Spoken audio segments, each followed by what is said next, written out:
আমার আব্বুরে তোমরা চেনো? আমার আব্বু চাইলে ওদের মতো খান কোম্পানির 2 ঘন্টার মধ্যে রাস্তা নিয়ে আসতে পারে। তোমরা তো বিশ্বাস করতেছো না আমার আব্বু কত পাওয়ারফুল। দাঁড়াও, আমি এখনই আমার আব্বুকে ফোন দিয়ে বলতেছি, তোমরা তারপর বুঝতে পারবা। গতকাল সকালেও কোয়েলের আব্বু খান কোম্পানির আব্বাস খানের সামনে দাঁড় করানোর মতো কাউকে পায়নি। এগুলা জানার পরও যখন রাতে কোয়েলের সমস্যার সমাধান হয়, তখন কোয়েল ভাবে যে হয়তো তার আব্বু তাদের পরিচিত লোককে দিয়ে সমস্যার সমাধান করিয়েছে, বা আগে হয়তো তার কথা মনে ছিল না, আর যখন মনে পড়েছে তখন তাকে দিয়ে সমস্যার সমাধান করিয়েছে। এগুলা ভেবেই কোয়েল তার বন্ধুদের সামনে ভাব নিয়ে কথা বলে আর তার আব্বুকে ফোন দেয়। হ্যালো আব্বু, একটা কথা জানার ছিল। গতকালকে যে খান গ্রুপের সাথে আমাদের যে সমস্যাটা হয়েছিল ওইটা তুমি নিজে সমাধান করছিলে না? আরে না, কি বলিস? খান গ্রুপ তো অনেক পাওয়ারফুল। ওদের কোম্পানি যদি ছোটখাটো হইতো তাইলে তো আমি সাথে সাথে তোর সমস্যার সমাধান করে ফেলতাম। আর ওদের সাথে যদি আমি কুলাইতে পারতাম তাহলে কি তোর আমি খান কোম্পানির মালিক পাইমের সাথে কি আটকাইতে বলতাম? কোয়েল তার আব্বুর কথা শুনে একদম লজ্জা পেয়ে যায়। কোয়েল ভাবতে থাকে তার বন্ধুদের মাঝখানে কিভাবে তার আব্বু এই কথাগুলো বলতে পারে। কোয়েল একটু আগে যে পরিমাণ ভাব নিচ্ছিল, এখন তার আব্বুর কথা শুনে তার মুখ একদম বন্ধ হয়ে যায়। তাই সে তার রুমের এক কোণায় গিয়ে তার আব্বুর সাথে চুপি চুপি কথা বলা শুরু করে। আব্বু, তুমি তো কারোর কাছ থেকে সাহায্য নাও নি, তাহলে কিভাবে আমাদের সমস্যাটা সমাধান হইলো? কোয়েল তার আব্বুর কাছে আবার জিজ্ঞেস করে। কোয়েলের তার আব্বুর কথা বিশ্বাস হচ্ছিল না, তাই সে তার আব্বুকে জিজ্ঞেস করছে। এরপর তার আব্বু বলে, আরে আম্মু, আমি যদি তোমার সমস্যার সমাধান করতে পারতাম তাহলে তো সাথে সাথে সব ঠিক করে ফেলতাম। আমি কি জন্য তোমার আব্বাস খানের ছেলের সাথে আটকাইতে বলবো? আরে আব্বু, তুমি আবারও এই কথা বলতেছো? একটু আগে আমি আমার বন্ধুদের সাথে ছিলাম তখনই এই কথা বলছো, এখন আবারও তুমি সেই কথা বলতেছো। তুমি কেন আমার বন্ধুদের সামনে আমার ইজ্জতের ভাড়াটা বাজাচ্ছ? আমার বন্ধুরা সব শুনতেছে। কি তোমার বন্ধুরা শুনতাছে? আম্মু, আই এম ভেরি সরি, আমি বুঝতে পারি নাই। আর বুঝিনি কি হবে? তুমি কি আমার বলছো নাকি তোমার বোনদের মাঝখানে লাউড স্পিকার অন করে রাখছো? তুমি তো আমাকে আগে বলো নাই, তোমার তো আগে বলা উচিত ছিল। আরে আব্বু, ঠিক আছে, হইছে। এখন তুমি কি চাও, আমি মরে যাই? কোয়েলের এখন মেজাজ খারাপ হয়ে যায়, কারণ তার বন্ধুদের মাঝখানে তার অপমান হওয়া লাগলো, আবার তার আব্বুর কাছেও বকাশোনা লাগছে। তারপর তার আব্বু তাকে জিজ্ঞেস করে, কোয়েল, এমন তো হয় নাই যে তোমার কলেজের কোনো বন্ধু তার আব্বুকে দিয়ে এই সমস্যাটা সমাধান করছে? তুমি একটু খোঁজ নিয়ে দেখো তো। তার আব্বুর কথা শুনে কোয়েল ভাবতে থাকে তার কোনো বন্ধু আছে নাকি যে তাকে এই বিপদ থেকে উদ্ধার করতে পারে। সে তার সকল বন্ধুদের কথা মনে করে। তারপর তার এক বন্ধুর কথা মনে পড়ে যাকে গতকাল দুপুরে ফোন দিয়েছিল সে। হয়তো সে এই কাজটা সমাধান করেছে, এটা মনে করে কোয়েল। আমার মনে হয় তোমার কোনো বন্ধু এই কাজটা করছে। তুমি উনাকে আমার পক্ষ থেকে ধন্যবাদ দিও। আর আমি কোনোদিন এই উপকার ভুলতে পারবো না।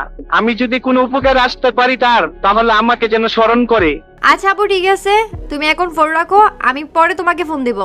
আরে কোয়েল, এক সেকেন্ড দাঁড়াও। আমাদের এই সমস্যাটা যে সমাধান করছে সে বারেক মিয়ার কোনো পরিচিত হইব। বারেক মিয়া চৌধুরী গ্রুপের ঢাকা সিটির দায়িত্ব পালন করে। যে এই কাজটা করছে সে বারেক মিয়ার খুব কাছের মানুষ, কিন্তু সে কে এটা আমি জানতে পারলাম না। এরপর কোয়েল কিছু না বলেই ফোনটা কেটে দেয় আর চিন্তা করতে থাকে কে এই কাজটা করলো। এরপরে সে তার বন্ধুদের মাঝখানে গিয়ে আবার বসে, আর তারপর বন্ধুরাও ভাবতে থাকে কে হতে পারে যে এত তাড়াতাড়ি বারেক মিয়ার কাছে গিয়ে সমস্যা সমাধান করলো। হে গাইস, আমি আপনাদের দিবস গেমিং। তো গাইস, আপনারা যারা ফ্রি ফায়ার খেলেন এন্ড ডায়মন্ড টপ করতে চান তারা আমার এই ভাইয়ের কাছ থেকে ডায়মন্ড টপ করতে পারেন। উনি 100% ট্রাস্টেড এন্ড ওনার WhatsApp number and imo number দিয়ে দিলাম। যাদের ডায়মন্ড লাগে এন্ড ট্রাস্টেড কাউরে পাইতেছেন না, কম দামে ডায়মন্ড খুঁজতেছেন, তারা ওনার সাথে যোগাযোগ করেন। এই, তোমরা কি জানো আমার এত বড় বিপদ থেকে কে উদ্ধার করলো? এটা শোনার পর প্রিমিস হাসতে থাকে আর চুপচাপ বসে থাকে। আর কোয়েল তার সমস্ত বন্ধুদেরকে জিজ্ঞেস করে, কিন্তু কেউ তার কথার উত্তর দিতে পারে না। এরপর প্রিমিস ও তার বন্ধুরা কোয়েলের বাসায় খাওয়া দাওয়া করে বের হয়ে যায়। আর ঠিক ওই দিন বিকেল বেলা ভূমিকা নামে একটা মেয়ে প্রিমিসকে ফোন দেয়। ভূমিকা হচ্ছে প্রিমিস যেই কলেজে পড়ে সেখানে তাদের একটা টিম আছে, সেই টিমের লিডার। আর প্রিমিস হচ্ছে সেই টিমের একজন মেম্বার। যখনই তাদের গ্রুপের কোনো কিছু লাগে তখনই প্রিমিসকে দিয়ে তারা সকল কাজ করিয়ে নেয়। আর ঠিক এখনো তাই ভূমিকা প্রিমিসকে ফোন দিয়েছে। হ্যালো ভূমিকা, বলো কি হইছে? আমাকে কেন ফোন দিয়েছো?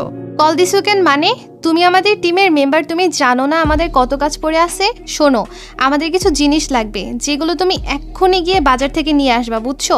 আমাদের কিন্তু অনেক কাজ পড়ে আছে। প্রিমিসের ক্ষমতা আর প্রিমিসের যা ব্যাংক ব্যালেন্স আছে সেটা যদি ভূমিকা জানতো তাহলে কোশ্চেন কালেও ভূমিকা প্রিমিসকে এইভাবে কথা বলতে পারতো না। আর এই প্রিমিস এতটাই সহজ সরল যে তার কাছে এত কিছু থাকার পরেও সে চুপচাপ তার কথা শুনলো। আচ্ছা ঠিক আছে লিডার, আমি এখনই সব জিনিস নিয়ে আসতাছি, কোনো সমস্যা নাই। সঠিক সময় সব সবকিছু পেয়ে যাবেন। এরপর প্রিমিস যখন তাদের গ্রুপের যত কাজ ছিল সব শেষ করে বসে, হঠাৎ করে প্রিমিসের সামনে একটি সুন্দরী মেয়ে এসে বসে। আর সেই মেয়েটি প্রিমিসকে বলে, হ্যালো, আমি অদিতি, আপনাদের গ্রুপের নতুন মেম্বার। আমি ভূমিকার ফ্রেন্ড। ও আমাকে এখানে ওয়েট করতে বলতেছে। ও আচ্ছা আচ্ছা, আমি প্রিমিস। প্রিমিস মেয়েটিকে দেখে অবাক হয়ে যায়। এত সুন্দর একটি মেয়ে প্রিমিসের সাথে কোনো অহংকার ছাড়াই কথা বলছে। প্রিমিসের এই পোশাক দেখেও তার সাথে খুব সুন্দর আচরণ করছে। প্রিমিসের সামনে যেই মেয়েটি ছিল সেটি প্রিমিসের এক্স গার্লফ্রেন্ডের চেয়েও অনেক সুন্দর। আর মেয়েটি প্রিমিসকে দয়া দেখিয়েও কথা বলতেছে না, প্রিমিসের সাথে সম্মানের সাথে কথা বলছে। মেয়েটি প্রিমিসের প্রেমে পড়ে গেল না তো? আর প্রিমিস কি মেয়েটিকে পছন্দ করে ফেললো নাকি মনে মনে? তাদের এই মোলাকাত থেকে কি হবে সামনে? আর প্রিমিস তার আসল পরিচয় কবে প্রকাশ করবে? কবে তাদের কলেজের ছাত্রছাত্রীরা জানবে প্রিমিস চৌধুরীর আসল পরিচয়? কবে প্রিমিস তার সমস্ত অপমানের জবাব দিবে? সেগুলো জানতে চাইলে দিবস গেমিং এর ইউটিউব চ্যানেল সাবস্ক্রাইব করে নোটিফিকেশন বাটনটি বাজিয়ে রাখেন, কারণ এর পরের পর্বগুলো এখানেই সবার আগে পাবেন। আর গাইস, আপনারা দিবস গেমিং এর এই ভিডিওগুলো কে কোন জেলা থেকে দেখছেন তা অবশ্যই কমেন্ট করে জানান।